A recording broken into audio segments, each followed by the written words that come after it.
we're Sure. chatting. We're good. Sounds good. All right. Coming on. Let me just hit record. Hey, what's up, everybody? I am thrilled all of you are here. I'm excited to go over kind of creating the perfect agency, and really kind of the perfect agency and kind of the 8 elements that I look for when I'm buying an agency. I have my good friend Marcel here, who's going to help me and add a lot to this little workshop for us. Now, if everyone can make sure you guys stay on mute, we'll be doing Q&A at the very end. So if you have questions as we cover these elements, just write them down, put them in the chat, and then we'll do it. And then also too, it gives me and probably Marcel, you back me up on this, Marcel. If as long as you're not driving or in the bathroom, if you could turn on your video so we can see you, that would be amazing. I like to see faces. That's why it's over my personal Zoom, so we can see your glowing faces. And let me share out the screen and we will be off to the races. I was telling Marcel For too. that. Yeah. Yes. Thank you for turning on your video. So, Marcel, can you see my screen? Yep. All right. Perfect. All right. So there are a couple different elements that I look for when I'm buying an agency. And even if you're not wanting to sell right away, I think these elements are important for you to understand what they are, if what I'm looking for, as well as other people are looking for, because this will make and turn your agency into an asset rather than, kind of a liability. So let's go ahead and jump into it. So, my name, for anyone that doesn't know who we are, we'll just do quick introductions. My name is Jason Swenk. I created an agency back in 1999 that did websites for like LegalZoom, Hitachi, AT&T, worked with some of the biggest brands in the world, ran that business for 12 years and grew it over 8 figures and sold it. And then I started coaching agency owners almost 10 years ago. In February, it'll be 10 years. And we've also created an agency about 2.5 years ago where we've bought 10 agencies over the million in EBITDA mark. So I can kind of give you a little backstory. And then Marcel, why don't you tell everybody a little bit about yourself? Sure. My name is Marcel, also a former agency owner. My first business ever, we were doing virtual reality services for agencies back in 2015 before you could do it with your iPhone. And today I run a firm called Parakeeto, and we specialize in helping agencies measure and improve their profitability. In particular, really bridging that gap between the financial statements that you look at every month and the levers and metrics that you can look at every day in the business that control those outcomes. So trying to create a nice, consistent framework where you know exactly what's going on and you know how to control your profitability. Awesome. All right. So I've already told you I bought a couple businesses. The first element, as we get into it, is really, do you have a clearly defined vision? And most importantly, does your team know it? If you don't know, like, I'm an accidental agency owner, right? Like, I started my first agency basically by accident. One of my friends looked like Justin Timberlake from NSYNC, and I created a fake band, fake website called In Shit, and it got popular. And then people started asking me to design websites. So, and I feel a lot of you, maybe maybe you don't have friends that look like Justin Timberlake, but maybe you knew how to do something cool. Someone offered you money, and that's kind of how you started, which means we were always reactive to the market. So for years and years, we got to, the million mark, and then it was hard to kind of break through that and get over that part until I had clarity and until my team actually knew where we were actually going. So who do you want to become? Who do you want to work with? How can you actually help them? And does your team know the vision? These are the key elements that I'm looking for when I'm coming into the business. And even when, I'm coaching a particular business, I'm like, this is the first step in order to, because a lot of people think, oh, I just need to go get clients. This is really kind of the first step in order to really kind of taking your agency to the next level. For example, Alana with CyberWise, he's in our mastermind. In 2 years, he tripled his revenue because at the time he was around the million mark and he didn't really have a focus. He was taking on anybody and everybody. And then when we got him laser focused of who he wants to go after, who he wants to become, and then communicate that to the team, they were able to triple their revenue. The second element is, how are you getting business? A lot of you were a lot like me, and probably Marcel too in the very beginning, right? Like, were you generating a lot of business in the beginning from referrals? It was all referrals. All referrals, right? And I always tell everybody, referrals just aren't scalable. And you can't just have one channel for where you're actually getting all your business. When I look at a business that we acquire, I'm looking at it. Do they have multiple channels?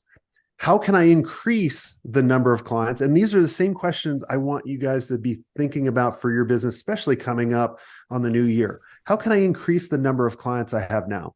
How reliable are those channels and how predictable are they?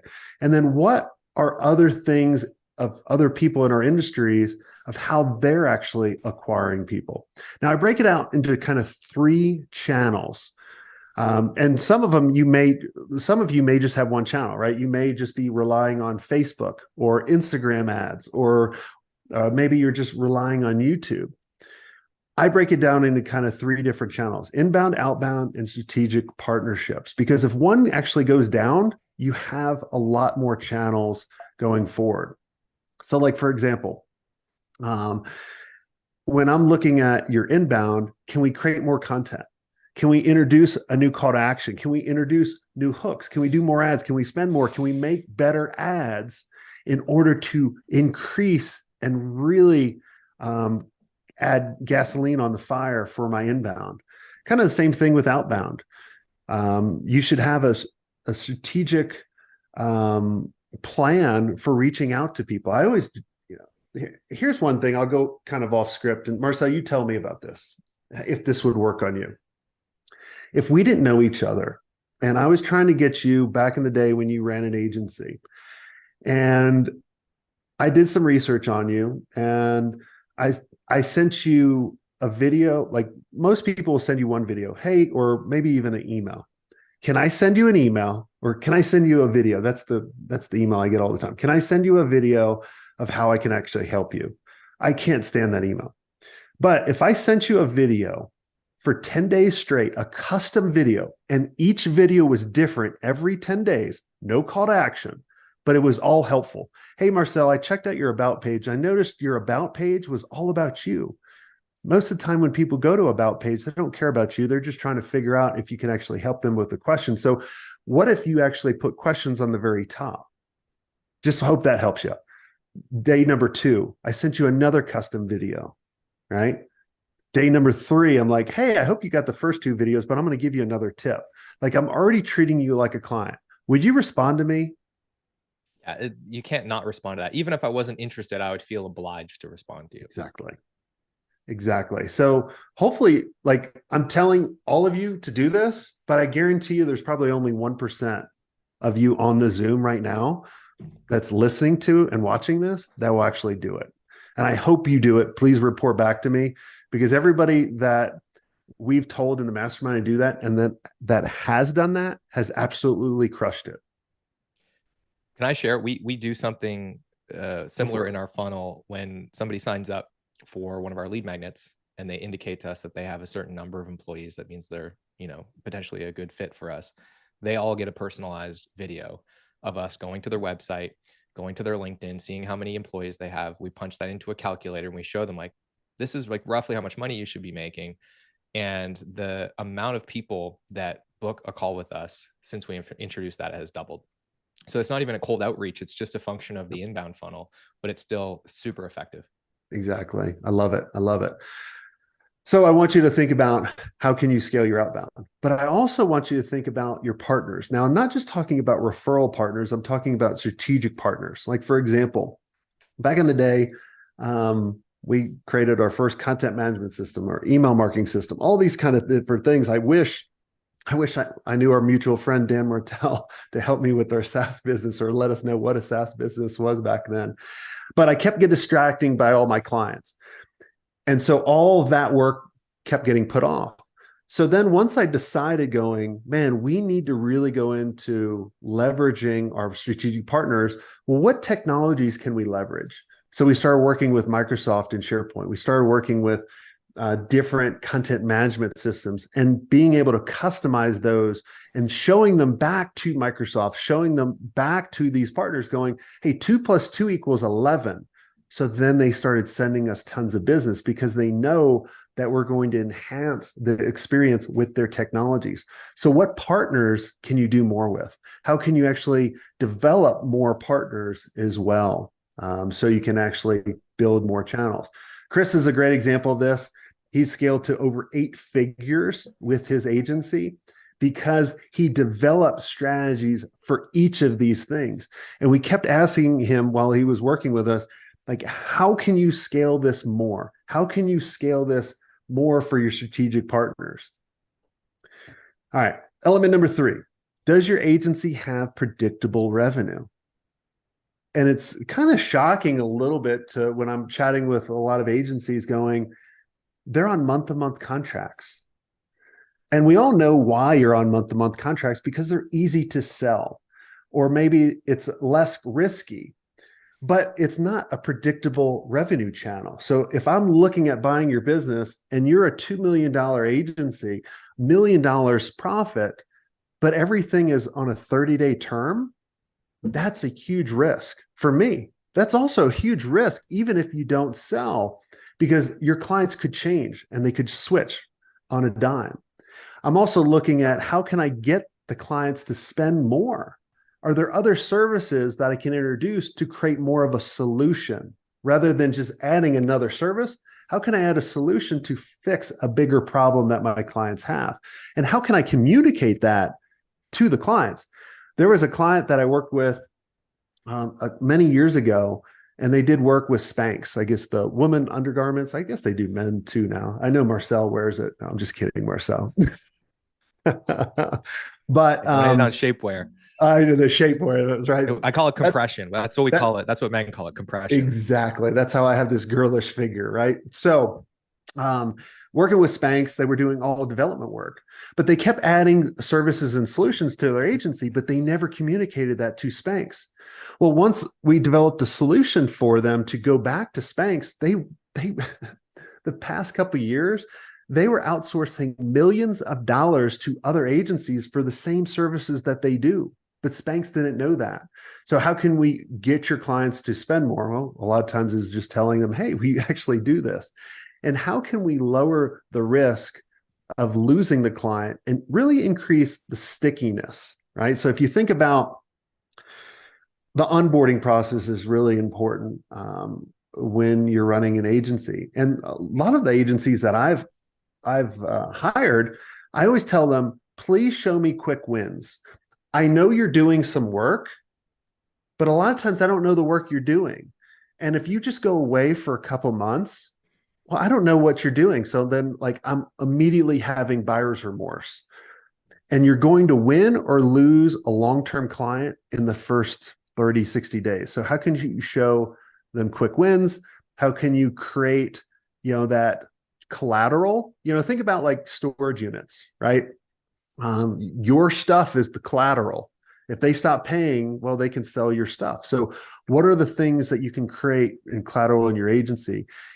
How could we make it more expensive for your clients to go somewhere else and stay with you? And then how can you actually create community? I always tell agency owners, you should create some kind of community among all of your clients. The next part that I'm always looking for, and Marcel, back me up on this too, when you're auditing agencies, is having a diverse client base. Like if you have a client that's more than 20% of your revenue, that is a huge, like, I applaud you for having that client, but whenever I'd have a client at more than 20% revenue, I'm working my ass off in order to get another client as big. So now I'm going after more whales rather than going after minnows.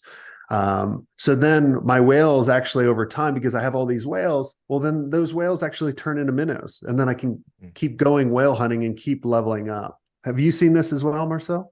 Absolutely, it's going to hurt the valuation of the company. The other thing we see is one of two things tends to be true about that massive client. Most often, it's the least profitable client in the business. The agency owner thinks it's the most profitable because they pay them the largest check, but they dramatically over-resource Definitely. that client out of fear of losing them, and they get Yeah. pushed around. And a lot of times, that's actually the reason that large vendor chose a disproportionately smaller vendor, is because they know they have an outsized amount of control and they're going to use it, sometimes not maliciously, but often very maliciously. The other thing that I see sometimes, rarely, but sometimes, is that huge client is hyper profitable, and it's actually the rug that you can sweep all the other indigestion of the business under. And then as soon as they go away, you realize actually none of the other clients that we have are profitable, because this weird deal that had an outsized price point was subsidizing all of this other stuff that wasn't actually moving the needle for the business. Yeah, it's pretty scary when you really start looking. Like I remember for many years I didn't measure how many hours our employees were actually putting into deals, and then I realized that 60% of our business was losing money. I was just lucky enough that the other 40% is profitable, and then we can make that change. So really dive into that. The next element I'm looking at is, do you have a leadership team running the day to day? I'm talking about, are you, as an owner, are you still being and doing the delivery? Are you still working with clients? Are you still managing the projects? Are you doing sales? Right? If you're doing sales, like, and any of these elements or marketing, like if I look at this and going, if I buy you and you get hit by a bus, or you tell me to F off because you don't like having me as your boss, how is the business going to be affected? And one of the ways I always tell people to ask yourself this question: if I stepped away for 6 months, if I come back, is my agency further along? We have many mastermind members that when they have been in for a while, I tell them, step away for a while. Like Duncan comes to mind, has been in the mastermind for 4 or 5 years.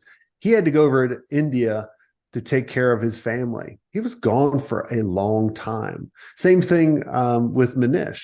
He was over in the States. He came over for an event and traveled around. He was from India, came, was over here for 3 months, came back. His business was better off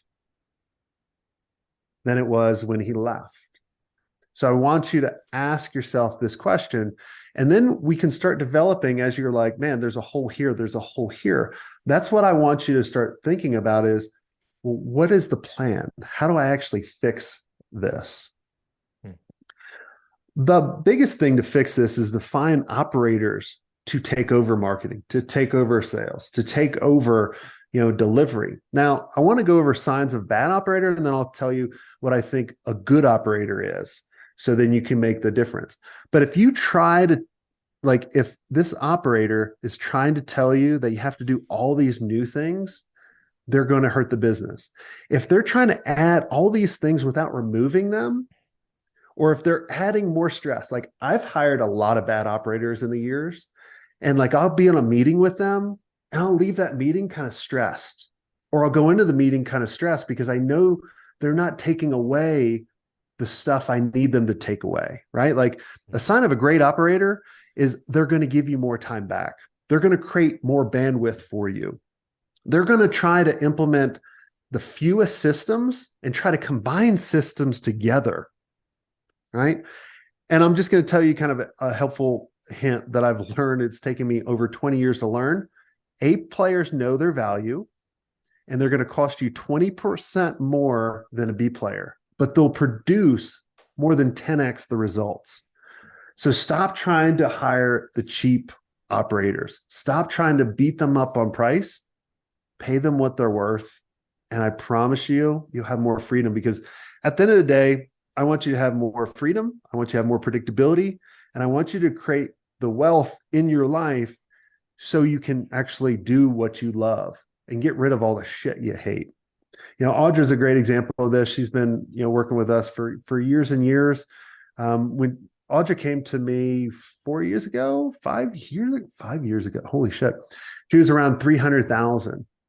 She's well over the 3 million mark. works maybe 20 hours a week because she set up the great operators. She set up the systems in order to go.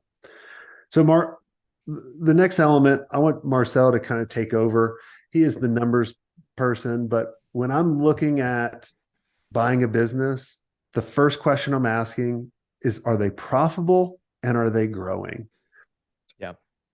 So this one is obviously our kind of wheelhouse. And the funny thing about this is a lot of folks, when they come in to do the due diligence on your business, if you're an agency owner, I've seen a lot of firms try to fake a higher EBITDA than they actually have. So like they're not paying the founder a I very mean, they good lie. salary. They lie. Yeah. They're doing all kinds of tricky stuff with the way they're accruing revenue to make it seem, they're pulling a bunch of money into a fiscal year, pushing it around. And a smart acquirer is going to catch all of that stuff. So those tricks don't work. The thing that does work though is having good gross margin, which then gives you the optionality to control the two levers that are going to have the biggest impact on the valuation of the business. So we're talking here about an exit scenario in wherein you're generally going to get a value placed on the business that is a function of your profit or EBITDA, and then a multiple on that profit. So the first 5 things that Jason talked about are largely the things that are going to determine what's the multiple on that EBITDA. Are you going to get 5x? Are you going to get 8x? Are you going to get maybe 15x? That it doesn't happen often, but sometimes it does if it's highly strategic. But the basis for that is still going to be your EBITDA. So you want to be maximizing that. And generally, the thing we pay attention to is what we call the rule of 40. If your growth rate and your EBITDA equal 40% or higher, you're going to get a good multiple. You'll get a good exit valuation, because as long as you can show a clear story about, hey, our EBITDA is a little bit lower, but it's because we're choosing to borrow from that bottom line to invest in more growth. That feels like a choice. You can tell a story about why that's a choice, then you're good. And the way that that happens is by having strong gross margins. So that's the thing I want to impress on everybody today is we talk a lot about EBITDA, and EBITDA is where the conversation is going to be focused on exit, but EBITDA is going to feel like it's happening to you, not for you, if your gross margins are crappy. It's just really hard to have a lot of profit on the bottom line if the thing you sell isn't fundamentally profitable. So I want to dig into that a little bit more in terms of when we talk here about automated KPI tracking. So what I want to talk about here is what kinds of things should you be tracking in the agency? And the word automated, I want to park that for a second, because I think we get a little too excited about automating KPIs before we put deep thought into what KPIs we should actually be paying attention to and making sure we get those right. And I'm going to try to draw a model here that hopefully will help us relate to this. From my perspective, there's kind of 3 key areas that determine the outcome for the business and really allow you to have control over the profitability of the business. The first is finance. The second is operations and delivery.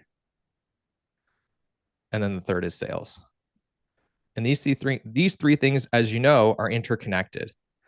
A change to any one of these areas is going to affect the other 2. So when you think about operations and delivery, this is people, projects, and time.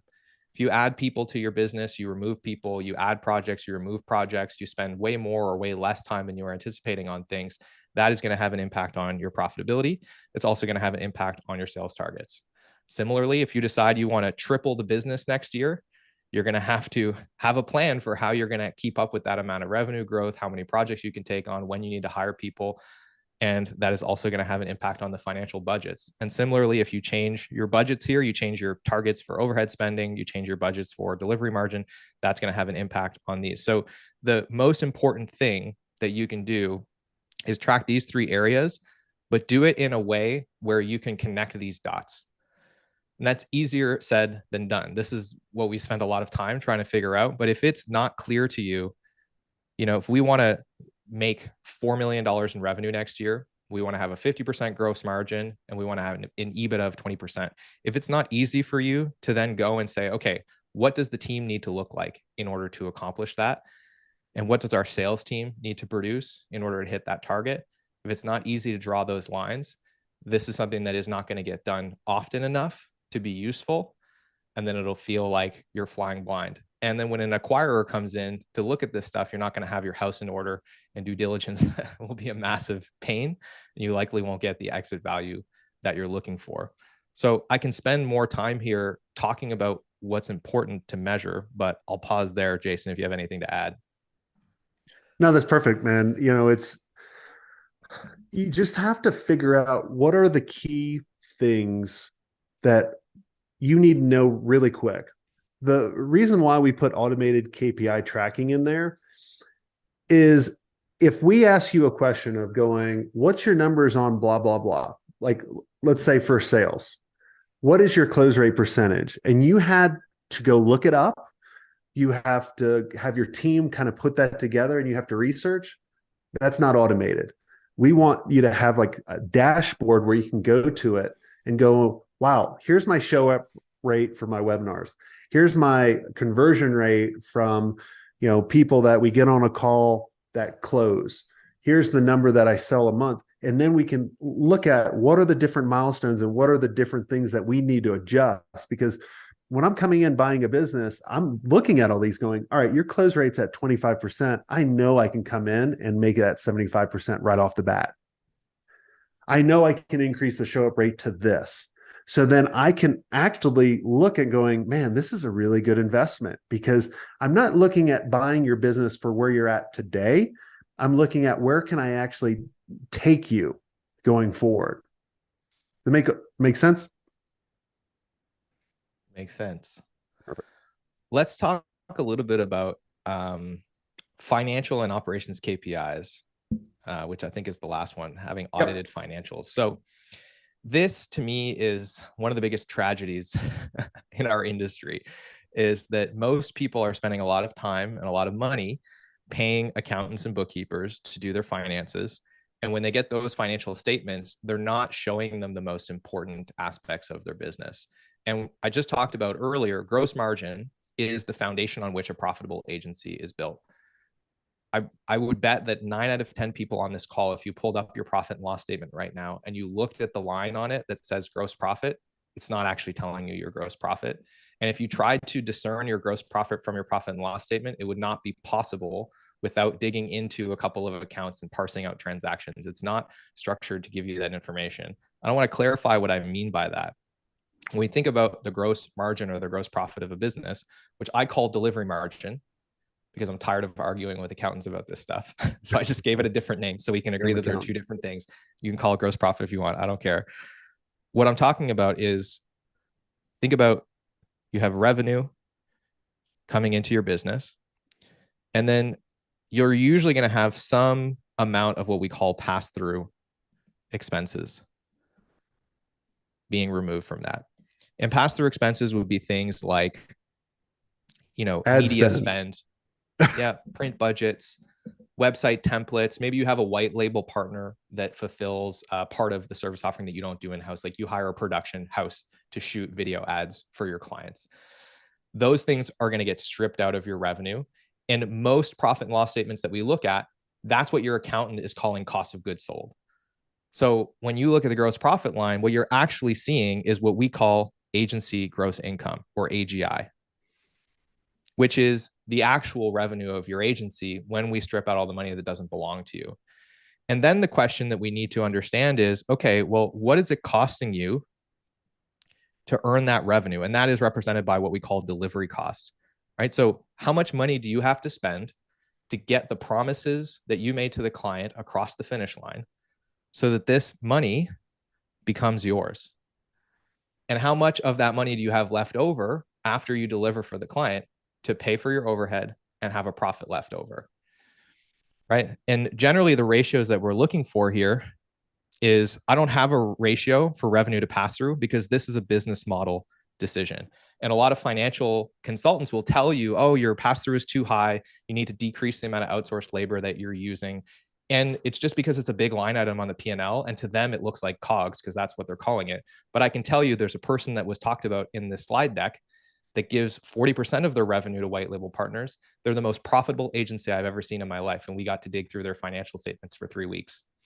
They made a decision to say, I'm going to give 40% of my revenue away to white label partners, but I'm going to make sure that the quality of what's left over is extremely high and extremely profitable. So the ratios we're looking for here is you have your AGI minus your delivery cost. That's going to give you delivery margin, or you might call that gross margin. Then you're going to have your overhead spending, right? So you got to spend money on overhead, like it or not. You got lawyers, you got accountants, you got to pay for the office, you got to pay for your website, you need to pay for sales and marketing. And then you're going to have profit. So what we're trying to accomplish here is more than 20% EBITDA. That means we want to spend between 20 and 30% of our agency gross income on overhead. And that means we want to generally have less than 50% of our agency gross income spent on delivery cost.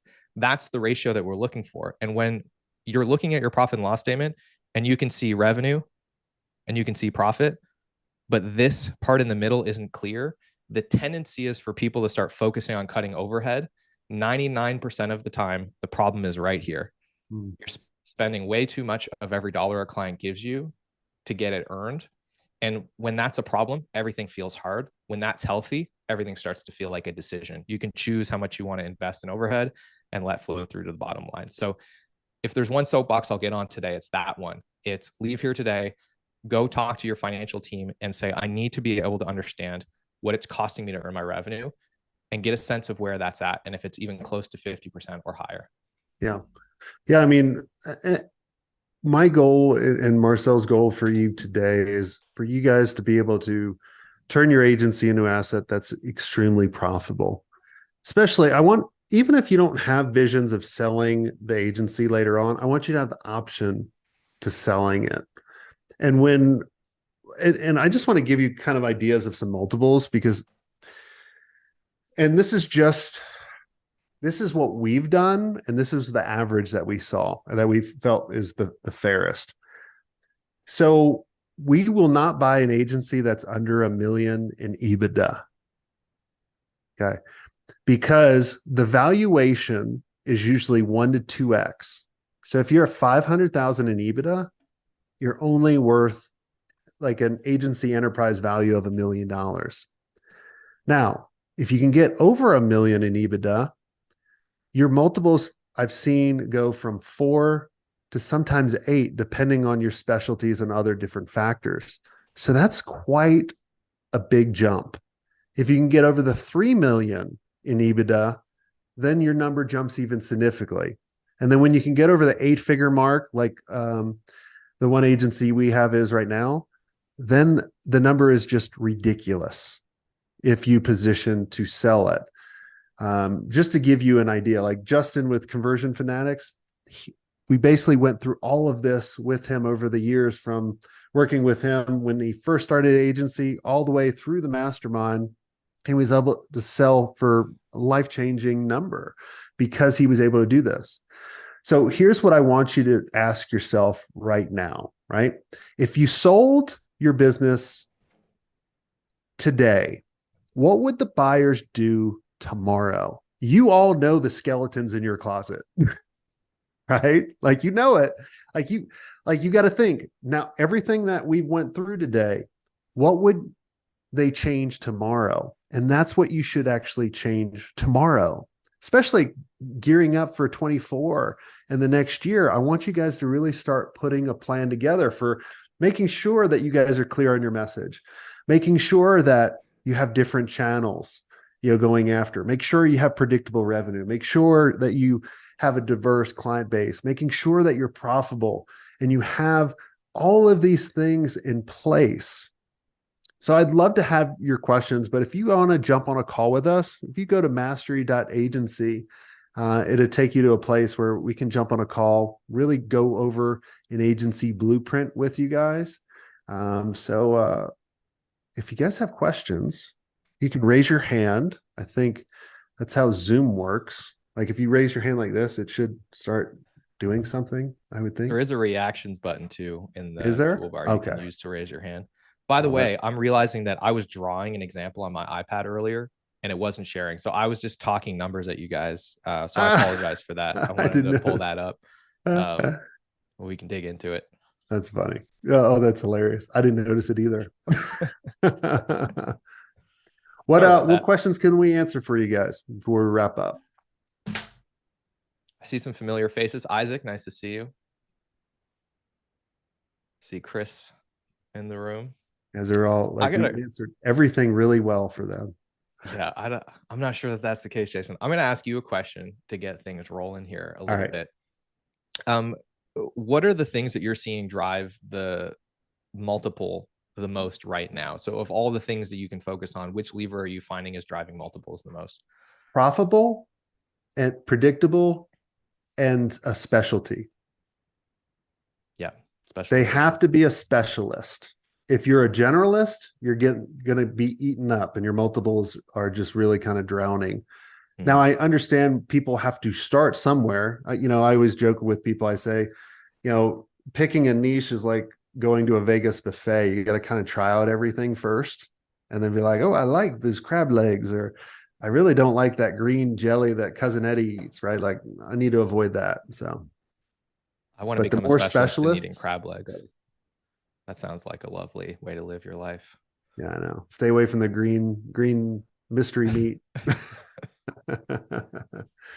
but but yeah, but you think about it though, Marcel, right? Like if you're a specialist and you're the best in your field, everything else is going to follow. Yeah. Like one of the Yeah. questions I always tell people to ask themselves is, if you were only going to be paid after you delivered amazing results to your clients, who would you go after and what would you do for them? Hmm. Stop doing Good point. services that you can do okay. At our agency experience we had a little while ago, one of the concepts that we were talking a great deal that I took a lot of thinking to come back. Good is bad, great is great. So if there's things that you're doing that you say, oh, it's good, we're good, that's bad. That's average. Yeah. So, like when I'm recording an episode for a podcast, there's maybe 20% of shows that no one ever sees on the Smart Agency Masterclass. Like I delete them because they were good, but they weren't great. And if you guys can kind of start thinking in that mentality, things will really start taking off for you. Yeah. You shared an example in the deck of an agency that scaled to 8 figures.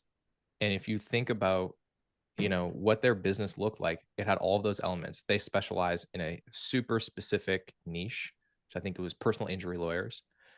And then what they also did is they specialized internally. And while they offered a complete solution to that customer, there's a lot of things that they didn't do in-house because they knew it wasn't their strong suit. So they partnered with agencies that were really good at that part of the process, and they focused on being world-class at the thing that they did best. I think that's part of the reason that they were able to not only attract the clients to scale that fast, but actually scale that quickly and still be super profitable. Exactly. Isaac, you got a question. Thanks for breaking the ice, bud. I don't know if this kind of came in early, so I don't know if it's the right place for the question, but I've heard Marcel talk about how sometimes owners kind of like fool themselves by not paying their sales early, and then that inflates their margin and profitability.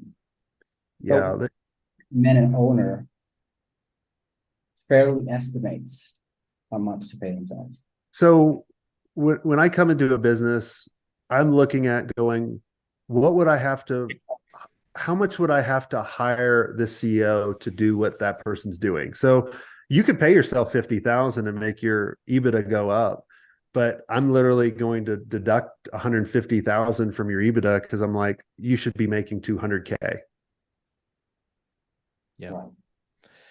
And this is part of the challenge too with financial statements is like, I would benchmark this, Isaac, by basically doing salary benchmarking, because it's the same process that a PE firm or an acquirer is going to do. They're going to go do salary benchmarking, to Jason's point, figure out what does it cost. And generally it's like, you can't be the CEO of $1 million plus company and not make at least 6 figures. Like that's the bare minimum. You're probably going to be in the 150 to 300 range, depending on where you're located and what industry you're in. So I would use salary benchmarking to determine that. Now, there might be tax efficiency reasons why you're still going to choose to pay yourself 50 grand and then take a bunch of it out as distributions. But when you're analyzing your own performance at the end of the year, you got to make that correction, because to your point, otherwise you're going to have this false idea of what your EBIT actually looks like. And this raises another challenge with having good financials, is there are a bunch of contradictory things that tend to happen inside of financials. There's a bunch of tax efficiency stuff that obfuscates reality. And that's why it's important to have good accrual books, because those should tell the truth about what's going on in your business, or at least as close to a version of the truth as you can get inside of something like QuickBooks. Your cash books are often going to be completely out of line with reality because they're trying to minimize your tax burden. So there's all kinds of tricky stuff that's going to happen that doesn't really accurately reflect what's happening. Yeah, and you can look, as owners, we want to write off as much as we possibly can for everything. And in the event that you do get to a point to sell, or maybe at the end of each year, you should audit yourself like you were going to sell, and say, which are the items that if someone bought me, I would not be able to write off. And like you're writing it off for saving on taxes.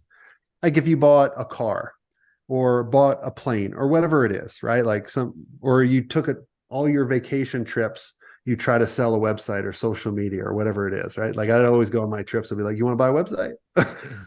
I can write it all, right?